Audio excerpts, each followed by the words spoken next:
हरे कृष्णा। जहां कहीं भी मित्रता की बात हो, वहां कृष्ण सुदामा की प्रसिद्ध मित्रता का उल्लेख जरूर होता है। लोग ऐसा कहते हैं, क्या सुदामा कृष्ण जैसी मित्रता है इनकी।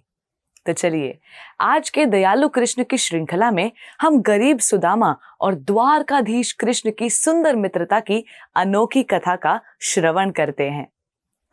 जब शुकदेव गोस्वामी महाराज परीक्षित को भागवत कथा का श्रवण करा रहे थे, तब महाराज परीक्षित ने कहा, इस भौतिक जगत के लोगों को भोग विलास करने के पश्चात भी आनंद नहीं मिल पाता, लेकिन मैं इस बात का अनुभव कर रहा हूं कि केवल कृष्ण की लीला कथाओं का श्रवण करने से इंद्र तृप्ति की लालसा से राहत मिल जाती है।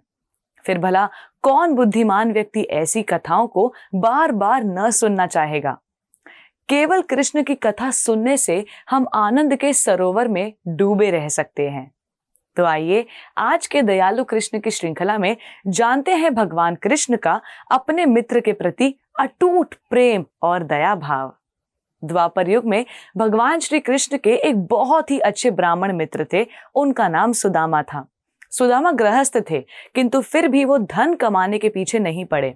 अपने यजमानों के घर पूजा पाठ से जो भी उन्हें मिलता, उसी में संतुष्ट रहकर भक्ति करते।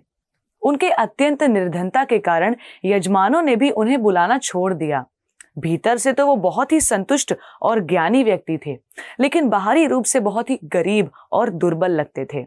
उनकी आर्थिक स्थिति बिल्कुल भी अच्छी नहीं थी और इसलिए सुदामा और उनके परिवार को एक समय का भोजन भी कभी कभी मिल पाता था और इसलिए उनकी पत्नी और बच्चे भी बहुत दुर्बल हो गए थे।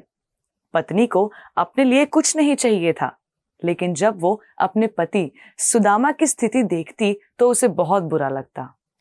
एक दिन सुदामा की पत्नी ने उनसे कहा, मैं जानती हूं कि साक्षात लक्ष्मीपति भगवान श्री कृष्ण आपके मित्र हैं, आप उनके भक्त भी हैं और वो अपने भक्तों की मदद के लिए सदैव तत्पर रहते हैं।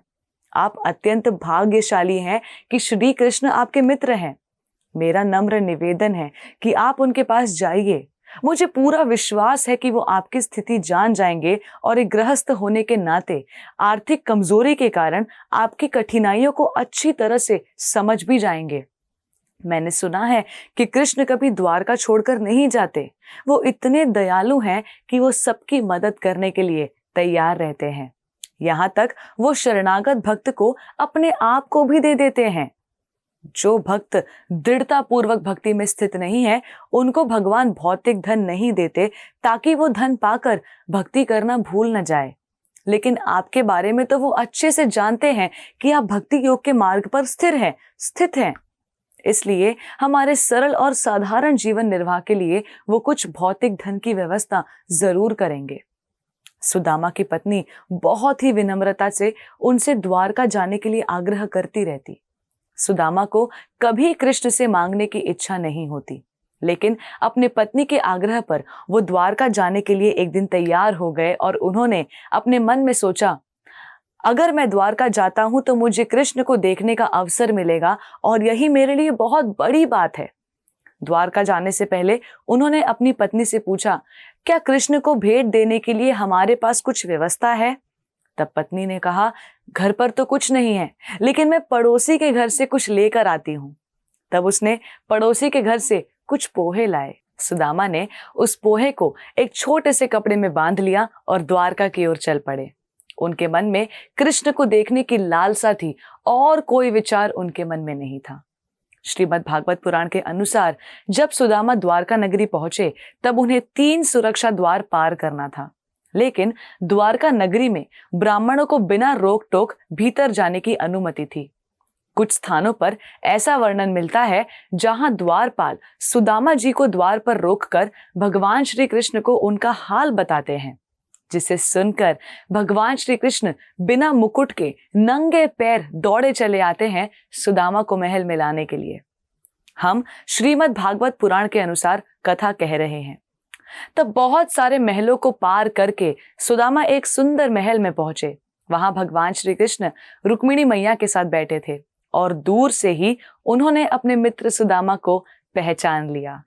भगवान दौड़कर आए और सुदामा को गले से लगा लिया। जो खुद आनंद के स्रोत हैं, ऐसे भगवान अपने मित्र को देखकर आनंद में डूब गए। उन्होंने सुदामा को अपने सिंहासन पर बैठाया और रुक्मिणी से जल का पात्र लाने को कहा। तब उन्होंने सुदामा के चरण धोए और उस जल को अपने सिर पर छिड़का, चंदन और केसर का टीका लगाया और सुदामा को अनेक व्यंजनों का भोजन करवाया। तब रुक्मिणी देवी स्वयं सुदामा को पंखा झुलाने लगी। सुदामा अपने मित्र का ऐसा स्वागत व्यवहार देखकर बहुत ही भावुक हो गए।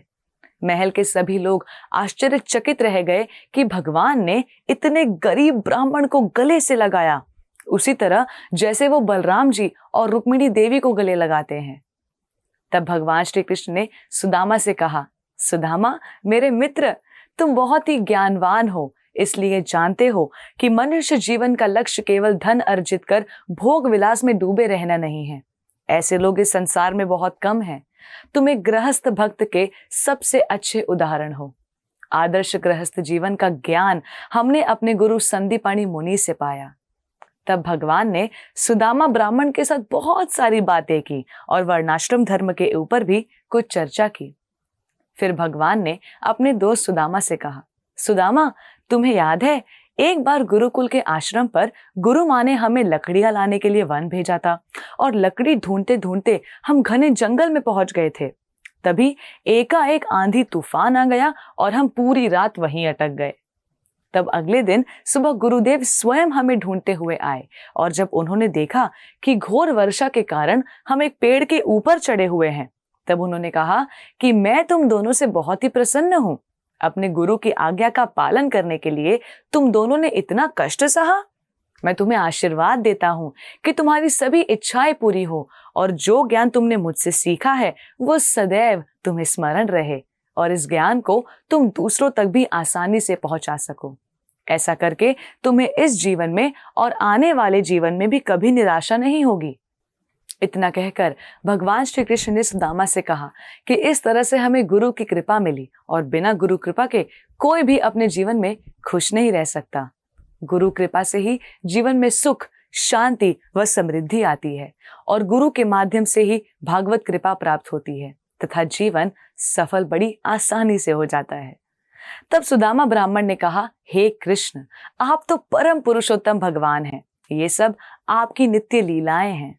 आप सबके हृदय में परमात्मा के रूप में विराजमान रहते हैं। मेरा परम सौभाग्य था कि मुझे आपके साथ रहने का सुअवसर प्राप्त हुआ। तब कृष्ण ने हंसते हुए पूछा, मित्र सुदामा, तुम अवश्य मेरे लिए कुछ भेंट लाए होंगे। क्या भाभी ने मेरे लिए कुछ भेजा है? कृष्ण को पता था कि सुदामा उनसे कुछ छिपा रहा है, लेकिन सुदामा को लग रहा था कि मेरे पास तो थोड़ा सा पोहा है, गरीबों का भोजन, इसे मैं कृष्ण को कैसे दूं? कृष्ण तो साक्षात लक्ष्मी देवी के हाथ का भोजन पाते हैं। तब कृष्ण ने कहा कि सुदामा, मैं प्रेम से दिया हुआ जल भी ग्रहण कर लेता हूं, लेकिन अगर प्रेम ना हो तो मैं नाना प्रकार के विविध व्यंजन भी ग्रहण नहीं करता।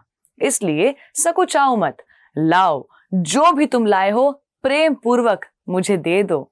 फिर उन्होंने सुदामा से वो पोहे की पोटली छीन ली और उसमें से एक मुट्ठी पोहा खाते हुए कहा कि आहा, इतना स्वादिष्ट भोग मैंने कभी नहीं खाया है। फिर जैसे ही भगवान श्री कृष्ण अगली मुट्ठी खाने जा रहे थे, तब रुक्मिणी देवी ने कृष्ण को रोक दिया और कहा कि आपके द्वारा खाया गया एक मुट्ठी पोहा ही सुदामा के इस और अगले जीवन की समृद्धि के लिए पर्याप्त है। इससे ये पता चलता है कि कृष्ण को थोड़ा सा भोग लगाने से रुक्मिणी देवी, जो कि साक्षात लक्ष्मी देवी हैं, इतनी प्रसन्न हो जाती है कि स्वयं उस भक्त के घर जाकर उसे समृद्धशाली बना देती है। सुदामा ने रात कृष्ण के साथ बिताई और उन्हें लग रहा था कि वो साक्षात वैकुंठ में हैं। अगले दिन सुबह सुदामा पुनः अपने गांव जाने की तैयारी कर रहे थे। अब ना तो कृष्ण ने सुदामा को कुछ दिया और ना ही सुदामा ने कृष्ण से कुछ मांगा। जब कृष्ण ने सुदामा को विदा किया, तब पूरे रास्ते सुदामा कृष्ण के साथ बिताया हुआ समय याद कर रहे थे। कृष्ण ने कैसे उनका स्वागत किया, ये याद करके वो आनंद में डूब रहे थे। सुदामा सोचने लगे कि कैसे भगवान ने मुझ जैसे तुच्छ ब्राह्मण को अपनी छाती से लगाया, जहां सिर्फ लक्ष्मी देवी का स्थान है। कैसे रुक्मिणी देवी, जो स्वयं लक्ष्मी है, मुझे पंखा कर रही थी। कैसे भगवान ने मेरे पैर धोए। कृष्ण कितने दयालु हैं कि उन्होंने मुझे कुछ भी नहीं दिया, क्योंकि वे जानते थे कि धन पाकर मुझे गर्व हो जाएगा, मैं उससे आसक्त होकर उन्हें भूल जाऊंगा। कृष्ण की दया के बारे में मनन करते हुए जब सुदामा अपने गांव पहुंचे, तब उन्होंने देखा कि वहां कुछ भी पहले जैसा नहीं था। वो सोचने लगे कि क्या ये वही स्थान है जहां मैं रहता था? ये इतना अद्भुत कैसे हो गया? तभी सुदामा की पत्नी वहां आई और उन्होंने सुदामा के चरण स्पर्श करते हुए कहा कि ये सब श्री कृष्ण की कृपा है। सुदामा का घर महल बन गया था, जिसमें चारों ओर दास दासियां सेवा में लगे थे तथा पत्नी और बच्चे दिव्य ऐश्वर्यवान लग रहे थे। सुदामा ने कहा कि बचपन से ही मैं गरीबी में रहा हूं, तो ये ऐश्वर्य अचानक कहां से आ गया? अवश्य ही ये कृष्ण की कृपा कटाक्ष की ही देन है। मेरा सावरा मित्र इन काले घने बादलों से, जो कि समुद्र को भी भर देते हैं, उनसे भी ज्यादा उदार है।